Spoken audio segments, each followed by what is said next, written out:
भाई ऐसे तो मान लो चलते चलते हम बोल दें उसको मार दो गोली उसको, एग्जॉर्टेशन हुआ। भाई एग्जॉर्टेशन है क्या? अब बैठा था मूड में रहा होगा, पान वान खा के बैठा होगा, उसने अरे छोड़ते क्यों हो, जब मारना मार डालो पूरा उसको।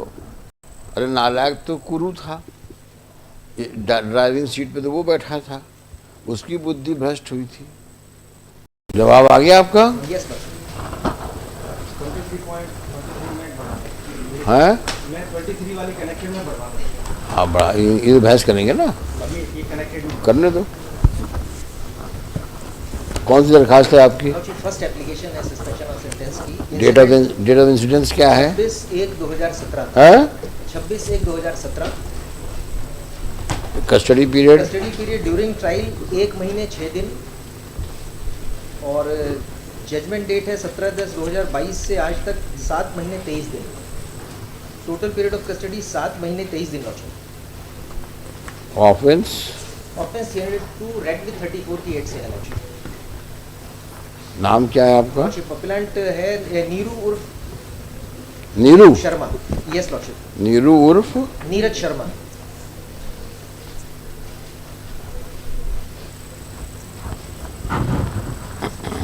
लॉर्डशिप पैरा 3 में, पैरा 2 में प्रोसिक्यूशन स्टोरी ये बताई।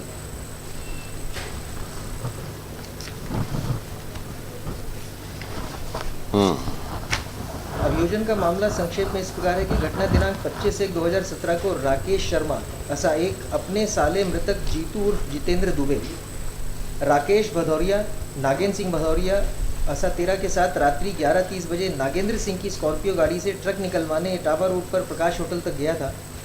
थोड़ी देर बाद जब उप लोग वापस भिंड आए तो मृतक जीतू उर्फ जितेंद्र दुबे के ऑफिस AJ के थाने के पास एक महिंद्रा कैंपर गाड़ी नंबर MP30G 0860 खड़ी थी।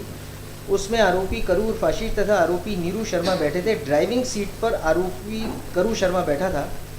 मृतक जीतू उर्फ जितेंद्र ने आरोपी करू से बोला कि यहाँ गाड़ी क्यों खड़ी किए हो, और आरोपी करू की गाड़ी की चाबी ले ली। इसी बात पर आरोपी करू और जितेंद्र में झगड़ा विवाद होने लगा। मृतक जीतू उर्फ जितेंद्र ने आरोपी करू की चाबी वापस कर दी। इसी बात पर दोनों आरोपीगण जीतू उर्फ जितेंद्र से बोले कि तुम्हें छोड़ेंगे नहीं, देख लेंगे।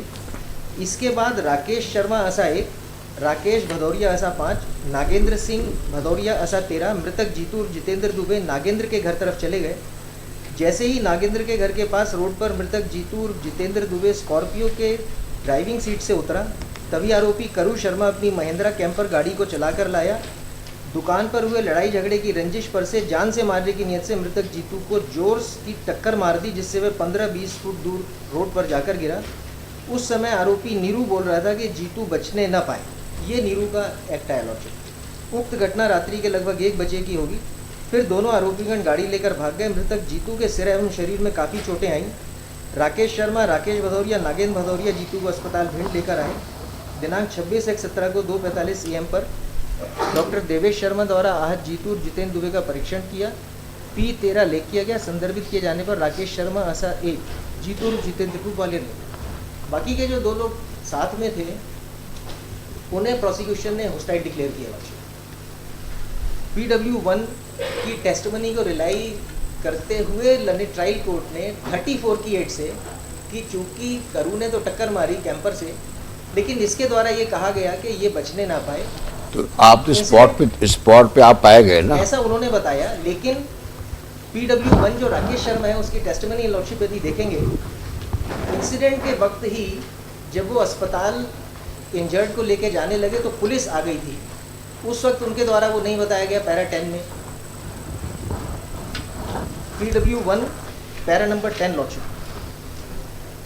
और PW4 पंचायतनामा लाश जो कि राकेश शर्मा PW1 जो कि डिसीज्ड का बहनोई है, जे हॉस्पिटल ग्वालियर में भी आए। मर्ग इंटीमेशन में भी उनके द्वारा ये बताया गया कि सड़क दुर्घटना में चोट आने के कारण हम इलाज के लिए ग्वालियर लेके आए। मर्ग इंटीमेशन और पंचायतनामा लाश में भी यही स्टोरी आई कि सड़क दुर्घटना में जो मृत्यु हुई है, इस कारण से इलाज के लिए हम लोग यहाँ लेके आए। पैरा नंबर 10 लॉर्डशिप PW1 का मैं पढ़िए। वाहन का बायां हिस्सा जीतू के सामने पेट के नीचे भाग पर लगा था। मैं हड़बड़ा गया था, इसलिए नहीं देखा कि जीतू जमीन पर सीधा गिरा था या उल्टा गिरा था। पुलिस तत्काल मौके पर नहीं पहुंची थी। स्वतः कहा, जब मैं जीतू को अस्पताल ले जाने की व्यवस्था कर रहा था तब पुलिस आ गई थी। पुलिस को मैंने नहीं बुलाया था। मैं नहीं बता सकता कि पुलिस को किसने सूचना दी। मैं बीए तक पढ़ा हूँ। मैंने पुलिस के मौके पर आने पर कोई लिखित रिपोर्ट नहीं दी थी। मैंने थाने जाकर भी तत्काल रिपोर्ट नहीं की थी। स्वतः कहा, सीधे अस्पताल ले गए। अस्पताल में भी मैंने पुलिस को लिखी रिपोर्ट नहीं की। ये सही है कि मैंने 25 तारीख को पुलिस को कोई कथन नहीं दिया था। पैरा 11, ये कहना गलत है कि मैंने ग्वालियर में मर्ग इंटीमेशन क्रमांक 37/17 की सूचना दी थी। फिर कहा, डॉक्टर ने पीएम के पूर्व थाने पर सूचना करने को कहा था, तब मैंने ग्वालियर थाना में मर्ग इंटीमेशन क्रमांक 37/17 की थी, जो प्रदर्श D1 है। प्रदर्श D1 की सूचना मेरे द्वारा लेकर कराई गई थी। साक्षी प्रदर्श D1 पढ़कर स्वतः कहा, इस पर मेरे हस्ताक्षर नहीं है। प्रदर्श P4 पर मैंने पढ़कर हस्ताक्षर किए थे तथा पुलिस ने भी पढ़कर बताया था। ये सही है कि प्रदर्श P4 में B से B भाग में पंचांग डैश उचित समझता हूँ। मेरे समक्ष मेरे बताने पर पुलिस ने लेख किया था। यह सही है कि प्रदर्श P4 में मृतक की मौत सड़क दुर्घटना से आई चोट से होने का उल्लेख है। स्वतः का हमने यह भी लिखा है कि पीएम रिपोर्ट से घटना की सही जानकारी प्राप्त हो सकती है। FIR है लॉर्डशिप, 15:30 बजे थाने को सूचना मिली। सिटी कोतवाली भिंड में कायमी की गई 16:21 पे। तो जब 3 जगह इनके पास ये था कि जैसे इंसिडेंट हुआ था पुलिस आई थी, पैरा 10 में जैसा नरेट किया, तो उस वक्त भी पुलिस को नहीं बताया, कोई लेखी आवेदन नहीं दिया। डॉक्टर को भी नहीं बताया जब ग्वालियर JH हॉस्पिटल में आए। और जो मर्ग इंटीमेशन थी उसमें भी स्वतः कहा कि ये लिखाई तो मेरे थी, लेकिन हस्ताक्षर को डिनाई किया। जो नागेंद्र सिंह भदौरिया और राकेश भदौरिया जो साथ में बताए गए हैं, वो लॉर्डशिप होस्टाइल डिक्लेयर किए गए। एक जो चांस विटनेस था PW नहीं, कंप्लेनेंट होस्टाइल है क्या? नहीं लॉर्डशिप, वो जीजा बहनोई है। हाँ, लेकिन वो इंटरेस्टेड है ना। इंसिडेंट के वक्त जो था is interested witness. Lordship, incident के वक्त जो था पुलिस आ गई थी, पैरा 10 में कहा। देखिए, एडमिटेडली जिस गाड़ी में ये डिसीज था, स्कॉर्पियो, लॉर्डशिप, स्पॉट मैप देखिएगा, लॉर्डशिप, उसकी ड्राइवर साइड की जो दरवाज़ा है लॉर्डशिप, वो डैमेज्ड है। और खड़ी गाड़ी में आपने वो टक्कर मारी कैसे, वो जब उतर रहा था वहाँ से, और करीब 20 फीट दूर जाके उसकी बॉडी गिरी है। प्रेजेंट जो अपिलेंट है उसके खिलाफ ये एलिगेशन है कि ड्राइविंग सीट पे करू जो हाँ, बगल में था, पर करू था। और मेरा सिर्फ एक्सॉर्टेशन का है कि बचने ना पाए। Exhortation is a weak kind of offence. इतना आया। और ये भी आया कि पहले जो झगड़ा था हमारी गाड़ी भाई ऐसे तो मान लो चलते चलते हम बोल दें उसको, मार दो गोली उसको, एक्सॉर्टेशन हुआ। अरे भाई हमने भी बोल दिया, मूड में था बोल दिया, इसका मतलब ये थोड़ी हुआ कि हमें तुम फांसी में लटका दो। लेकिन लॉर्डशिप यदि FIR देखें, अरे हम आपकी सपोर्ट की बात कर रहे हैं भाई। भाई एक्सॉर्टेशन है क्या? अब बैठा था मूड में रहा होगा, पान वान खा के बैठा होगा, उसने अरे छोड़ते क्यों हो, जब मारना मार डालो पूरा उसको। अब इतना कहना पाप हो गया क्या उसके लिए? अरे नालायक तो कुरू था, ड्राइविंग सीट पे तो वो बैठा था, उसकी बुद्धि भ्रष्ट हुई थी, इसका क्या है दोष? और एक्सॉर्टेशन का तो पता नहीं क्यों ऑफेंस बना दिया। ये तो ऑफेंस होनी नहीं चाहिए भाई। अगला आदमी पता नहीं किस मूड में बैठा है, अब मन आया बोल दिया उसने। अब मन पे किसका कंट्रोल होता है? बात सही कह रहे हैं शुक्ला शर्मा जी। अब बताओ 7 महीने हो गए, कितना समय बीत गया उसको जेल में, कैसे दिन कट रहे होंगे उसके, सिर्फ इस बोलने के कारण कि मार दो बचने ना पावे। कितनी सजा है एक्सॉर्टेशन में?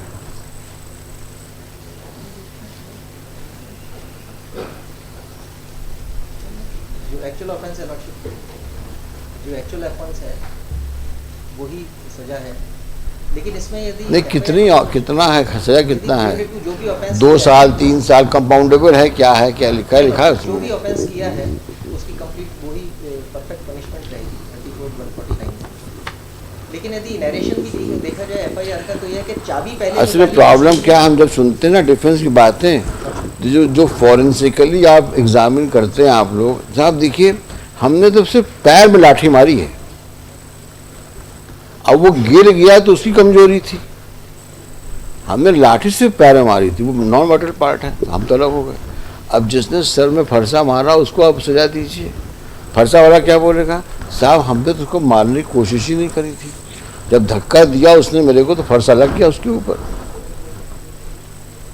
तो फरसा वाला भी आउट, लाठी मारने वाला भी आउट, बचा कौन, डिसीज की फैमिली जो समाज में देख रही है, जिन्होंने दिन दहाड़े खून किया, वो फिर स्कॉर्पियो गाड़ी में घूम रहे हैं। अगर इस प्रकार से हम लोग सस्पेंशन करते रहेंगे तो समाज इस पे क्या ओपिनियन बनाएगी कोर्ट्स के बारे में। यानी कुछ नहीं था, उसने कहा अब जो भी झगड़ा हुआ हो, लौट के आया, यानी कि पहली बार हुआ, लौट के आया, उसको कस के मारा, खड़ी गाड़ी उतर रहा था और पूरी गाड़ी चढ़ गई उसके ऊपर। साहब ने बताया ना अभी फोटो देख करके। नहीं, साफ लिखा हुआ है वाहन का बायां हिस्सा जीतू के सामने पेट के नीचे भाग पर लगा था। अब बताइए अब आप। और नीरू जिसकी आप बात कर रहे हैं, तो जिस समय पहला झगड़ा हुआ था, एफआईआर देखिएगा, इस पर नीरू शर्मा, पहला नाम इसी का है, वह करू शर्मा बोले तुम्हें छोड़ेंगे नहीं, देख लेंगे। अब फिर लौट के आए और उसके बाद लौट के आए, तो नीरू शर्मा का तो पहला ही नाम टोटल मेंस रिया है, और exhortation is a serious offense, and that is why legislature has given a life for that offense.